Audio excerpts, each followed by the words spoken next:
E aí galera, aqui é Ângelo e esse é mais um vídeo do meu canal Ciência Felpuda. Hoje eu vim trazer algumas informações interessantes e aí por isso que eu resolvi colocar como nome desse vídeo o berimbau é uma aula de física. Como vocês sabem, eu sou professor de física e eu também toco berimbau. Toco outros instrumentos também, geralmente de uma forma assim bem razoávelzinha.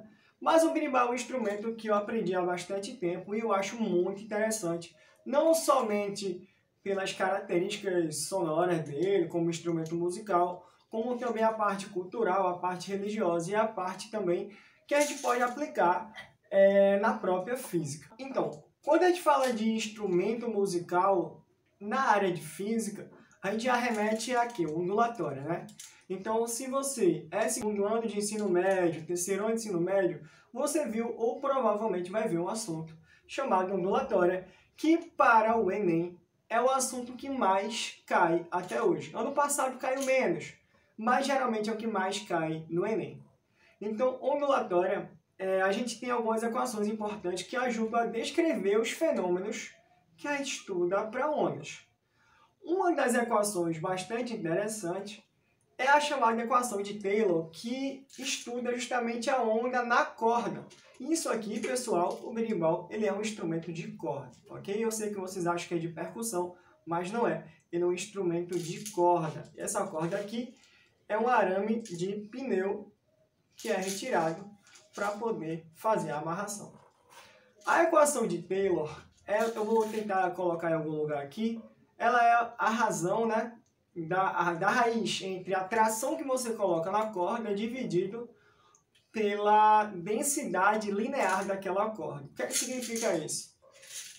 Essa relação, sim, essa relação é a relação de Taylor, ela descreve a velocidade do pulso que se transmite pela corda.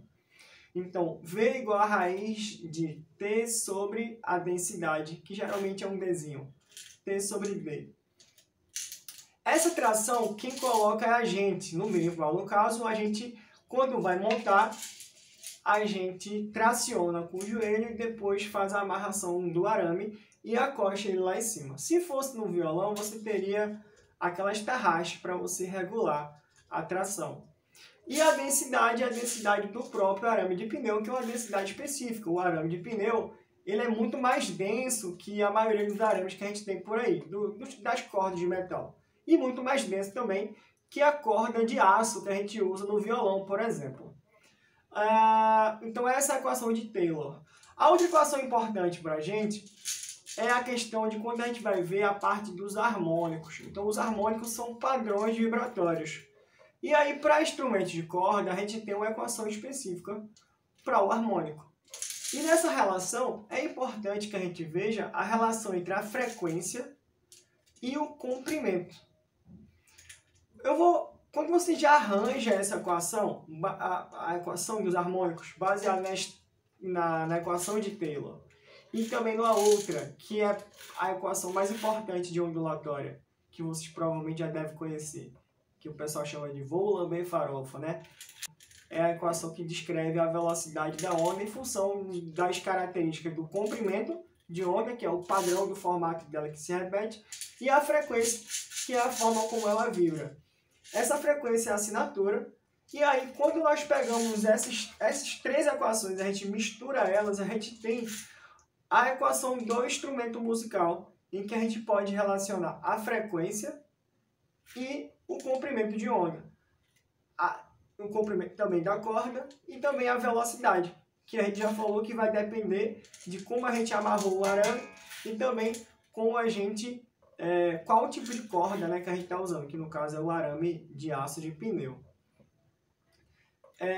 E aí, quando a gente tem essa equação, a gente tem uma análise interessante, e aí é muito comum de ser abordado, que é justamente a relação entre esse comprimento da corda e a nota que você vai extrair do instrumento, que no caso é representado pelo valor da frequência, como eu já comentei. Então, a frequência do nosso instrumento musical a gente pode variar aqui no berimbau de duas formas. A gente pode tocar o berimbau completinho aqui, que a gente chama de toque solto. E E a gente pode variar também apertando aqui o seixo, ou o seixo, né? Aqui na corda, diminuindo um pouquinho o comprimento dele. Então, o que vai vibrar aqui é só esse pedaço de cima. Esse de baixo não vai vibrar mais. Quando a gente faz isso aqui, ó, a gente encurta o comprimento da corda e também, por consequência, pela relação de proporcionalidade do tamanho da corda e da frequência, eles são inversamente proporcionais. Quando eu diminuo o comprimento, eu aumento a frequência e a nota vai ficar mais aguda. Para vocês terem ideia, eu afinei esse berimbau aqui, quando eu apertei ele, e eu testei com um instrumento no aplicativo de celular, e eu verifiquei que esse som aqui, ele é um sol na segunda oitava. Uma nota musical sol na segunda oitava. Quando você aperta aqui, você sobe um semitom, que é a nota imediatamente após o sol. Se você for pensar no teclado, por exemplo, você subiu, você tem a tecla branca, que é o sol, aí você sobe um pouquinho, você vai para a tecla preta, que é o sol sustenido. Então, quando você aperta aqui, solta, aperta, você sobe uma casinha, né? Você sobe um semitom. Então, a relação entre a nota musical produzida e a forma como o instrumento foi preparado e como ele é tocado é essencial. O berimbau, ele só tem, oficialmente, ele só tem essas duas notas. No entanto, a gente faz muito mais cacoete, digamos assim, né? A gente tem o chiado, que é quando você não deixa ele vibrar de verdade, você deixa o seixo só encostado. Aí ele vai ficar com esse som metálico. Isso aqui serve para acompanhar o passo do tempo do toque do berimbau. Então, ó, chiado, solto, preso.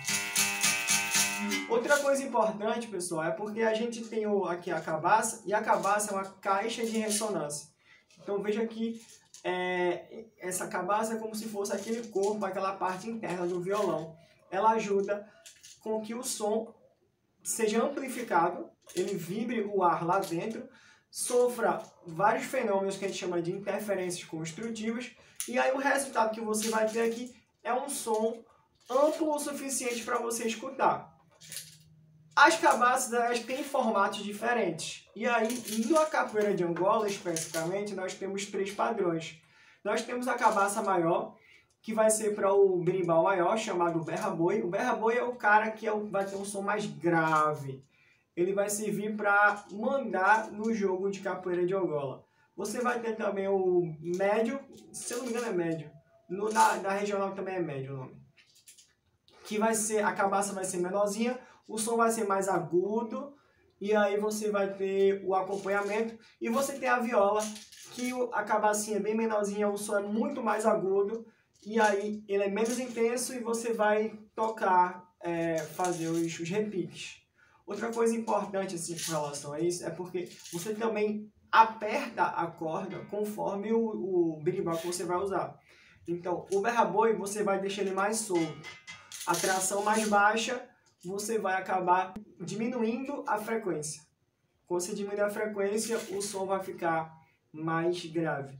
E quando você vai para os próximos, você deixa eles mais acochadinhos. Então a tração vai ser maior e você vai conseguir fazer uma frequência maior e mais agudo. Então, você mexe aqui na tração para deixar ele agudo ou grave. E quem vai mandar, quem deve ser grave ou agudo, vai ser o tamanho da cabaça.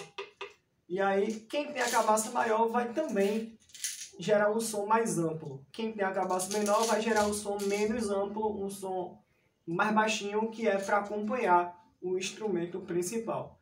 E aí são algumas características interessantes. O berimbau, ele é um instrumento, como eu falei, de corda. Eu costumo usar ele na aula de física. Hoje em dia eu também uso violão, eu uso outros instrumentos. Mas ele é como qualquer outro instrumento musical. E ele tem vários toques interessantes. Os toques que nós conhecemos, ele na verdade vem de mestres recentes. Se você for pensar no mestre Bimba, que foi o precursor da capoeira regional e o mestre Liminha, que foi da capoeira de Angola, eles são relativamente recentes. A capoeira, como nós conhecemos, ela é muito recente. Então nós temos e tivemos vários tipos de capoeira que foram padronizadas, principalmente por esses dois, mas não exclusivamente. E aí a gente vai ter vários toques. E eu vou mostrar para vocês alguns. Então, por exemplo, o toque mais clássico na capoeira de Angola é o São Bento Grande.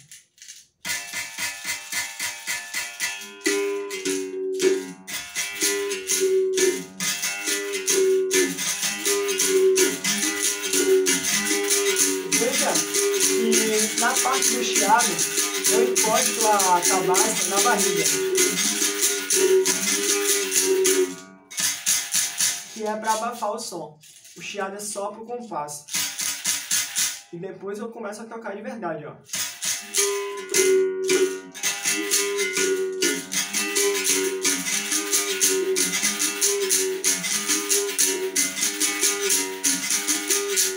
Agora se mataram meu tesouro, depois de morto tesouro e bagulho.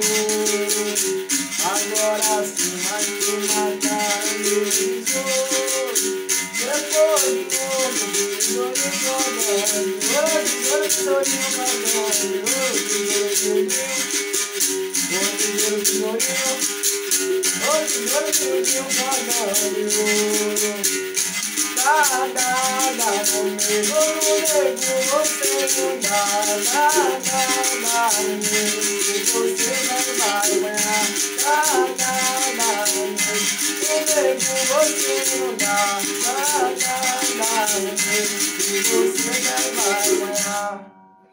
esse é o São Bento Grande. Tem um monte de toques, pessoal. Um monte.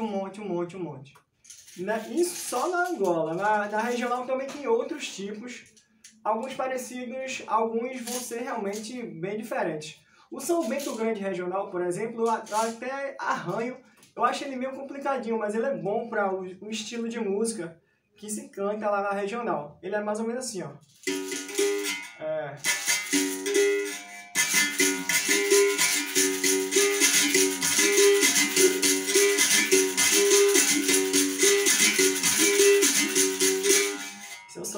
É mais ou menos assim, o São Bento Grande de regional. E o toque clássico de Angola, né? Eu adoro ele.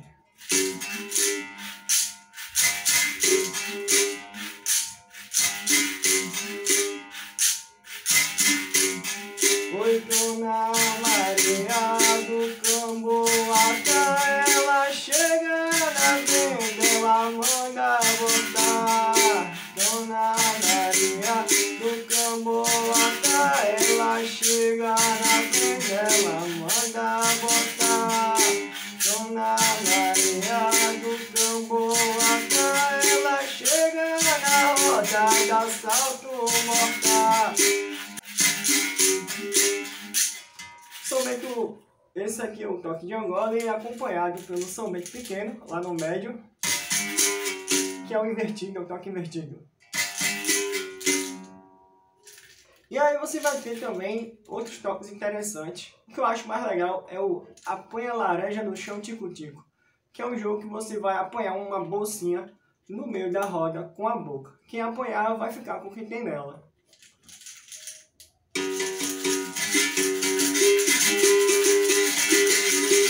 Apanha a laranja no chão tico-tico, e meu amor por embora não fico. Apanha a laranja no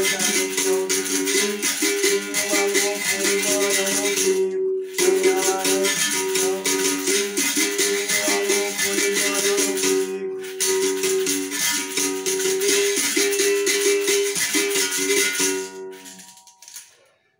e é isso, pessoal, espero que tenham gostado. Tem muito mais coisa, mas eu só quis fazer um vídeo rápido para mostrar as relações, né, que a gente tem desse instrumento musical com os fenômenos físicos e com a parte cultural também. É isso, galera.